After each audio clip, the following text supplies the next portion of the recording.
Orang-orang bisu yang tidak pernah mempergunakan suara mereka untuk mempertahankan kebenaran. Dan akhirnya, anak-anak yang dihantar pada kesesatan karena teladan orang tua dan para guru mereka yang dipenuhi rasa cinta akan dunia dan mengabaikan Tuhan, yang rakus akan kemewahan dunia, minum kebijaksanaan palsu, dan jijik pada segala yang berbau agama.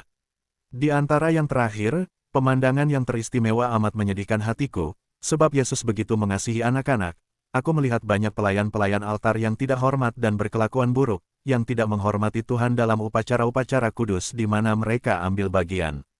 Aku melihat dengan ngeri bahwa banyak imam, sebagian di antaranya bahkan menganggap diri penuh iman dan belas kasih, juga menganiaya Yesus dalam sakramen Maha Kudus.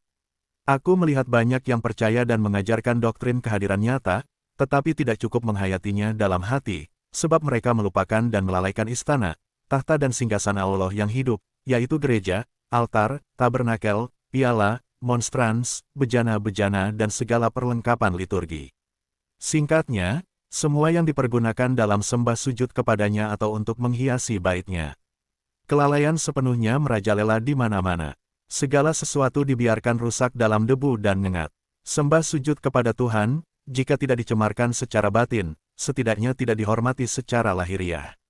Bukannya hal ini muncul karena kemiskinan yang sesungguhnya, melainkan karena ketidakpedulian, kemalasan, keterikatan pikiran akan hal-hal duniawi yang sia-sia, dan seringkali juga karena cinta diri dan kematian rohani. Sebab aku melihat kelalaian seperti ini terjadi dalam gereja-gereja di mana para pastor dan umatnya kaya, atau setidak-tidaknya berkecukupan. Aku melihat banyak gereja lain di mana hiasan-hiasan gereja yang duniawi, tanpa cita rasa seni, dan tak pantas, telah menggantikan perhiasan-perhiasan gereja yang agung dari masa sebelumnya yang lebih saleh. Aku melihat bahwa seringkali yang termiskin dari antara manusia tinggal dalam rumah-rumah yang lebih indah dibandingkan Tuhan atas langit dan bumi dalam gereja-gerejanya.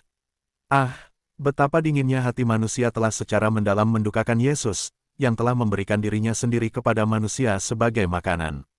Sungguh, tak perlu kaya agar dapat menyambut Dia, yang mengganjari 100 kali lipat bagi segelas air dingin yang diberikan kepada mereka yang haus.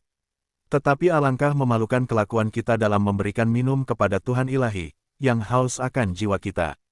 Kita memberinya air cemar dalam gelas yang kotor. Sebagai konsekuensi dari segala kelalaian ini, aku melihat yang lemah tergoncang imannya, sakramen Maha Kudus dicemarkan, gereja-gereja ditinggalkan, dan para imam dipandang hina. Sikap ketidakmurnian dan kelalaian ini meluas hingga menjangkiti bahkan jiwa-jiwa umat beriman, yang membiarkan tabernakel hati mereka tidak siap dan tidak bersih saat Yesus hendak masuk ke dalamnya. Persis sama seperti mereka memperlakukan tabernakelnya di altar. Andai aku berbicara sepanjang tahun pun, takkan pernah dapat aku memerinci segala penghinaan yang dilakukan terhadap Yesus dalam sakramen Maha Kudus, seperti yang dinyatakan kepadaku dengan cara ini.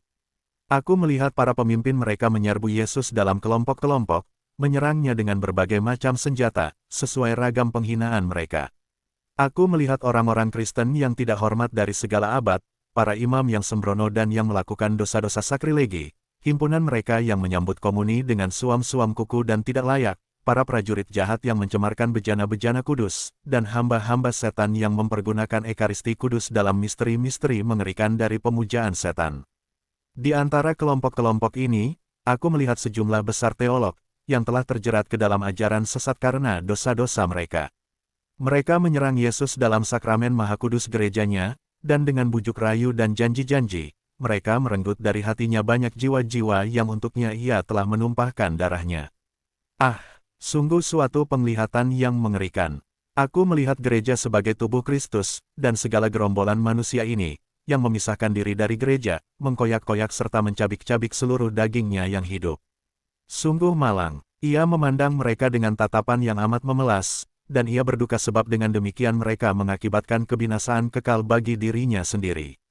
Ia telah menyerahkan dirinya sendiri yang ilahi kepada kita sebagai makanan dalam sakramen Maha Kudus, guna mempersatukan kita, umat manusia yang terpecah belah dan terpisah-pisah hingga tak terhingga satu dengan yang lainnya, sebagai satu tubuh, yaitu gereja, mempelainya. Dan sekarang ia melihat dirinya sendiri terkoyak dan tercabik dalam tubuhnya, sebab karya kasihnya yang terutama, komuni kudus, di mana manusia seharusnya dipersatukan menjadi satu, sekarang telah menjadi subjek perpecahan akibat kekejian para guru palsu. Aku melihat sekalian bangsa, dengan demikian direnggut dari pelukannya dan dicabut keikutsertaannya dalam harta karun rahmat yang ditinggalkannya bagi gereja. Akhirnya, aku melihat mereka semua yang terpisah dari gereja terjerumus ke kedalaman kekafiran, takhayul, bid'ah, dan filsafat dunia yang menyesatkan. Dan mereka melampiaskan angkara murka mereka dengan menggalang kekuatan besar untuk menyerang gereja, dengan didorong oleh ular yang bersorak-sorak di antara mereka. Sungguh malang, seolah-olah Yesus sendiri yang telah terkoyak hingga hancur berkeping-keping. Sungguh dahsyat ketakutan dan kengerianku, hingga mempelai surgawiku menampakkan diri kepadaku dan dengan penuh belas kasihan menempelkan tangannya ke hatiku seraya berkata, "Belum pernah seorang pun melihat segala hal ini, dan engkau, hatimu akan hancur dalam duka cita jika aku tak memberimu kekuatan." Aku melihat tetes-tetes besar darah menuruni wajah juru selamat kita yang pucat, rambutnya kusut, janggutnya berlumuran darah dan lengket. Setelah penglihatan yang terakhir aku ceritakan, ia melarikan diri, begitulah istilahnya, dari gua dan kembali kepada para muridnya. Tetapi ia berjalan dengan sempoyongan, penampilannya bagaikan seorang yang penuh luka-luka dan bongkok di bawah suatu beban yang berat. Ia terseok-seok di setiap langkahnya. Ketika ia tiba di hadapan ketiga rasul, mereka tidak sedang terbaring tidur seperti sebelumnya, tetapi kepala mereka diselubungi, dan mereka merunduk di antara kedua lutut mereka, dalam suatu sikap yang biasa diambil orang dari bangsa itu ketika sedang berduka atau berdoa. Mereka tertidur, dikuasai duka cita dan letih. Yesus gemetar dan mengerang, mendekati mereka, dan mereka pun terbangun. Tetapi ketika, dalam sinar bulan, mereka melihatnya berdiri di hadapan mereka, dengan wajahnya pucat pasi dan berlumuran darah, serta rambutnya acak-acakan, mata mereka yang mengantuk pada mulanya tak dapat mengenalinya, sebab ia telah berubah sama sekali. Ia menjalin jari-jari kedua tangannya. Mereka bangkit berdiri dan dengan penuh kasih menopangnya dalam pelukan mereka. Ia mengatakan kepada mereka dalam nada suara duka bahwa esok hari ia akan dijatuhi hukuman mati, bahwa 1 jam lagi ia akan ditangkap, digiring ke hadapan pengadilan, disiksa, dianiaya, didera, dan akhirnya dijatuhi hukuman mati yang paling keji. Ia mohon pada mereka agar menghibur bundanya, dan juga Magdalena. Para rasul tidak menjawab, sebab mereka tidak tahu apa yang harus dikatakan.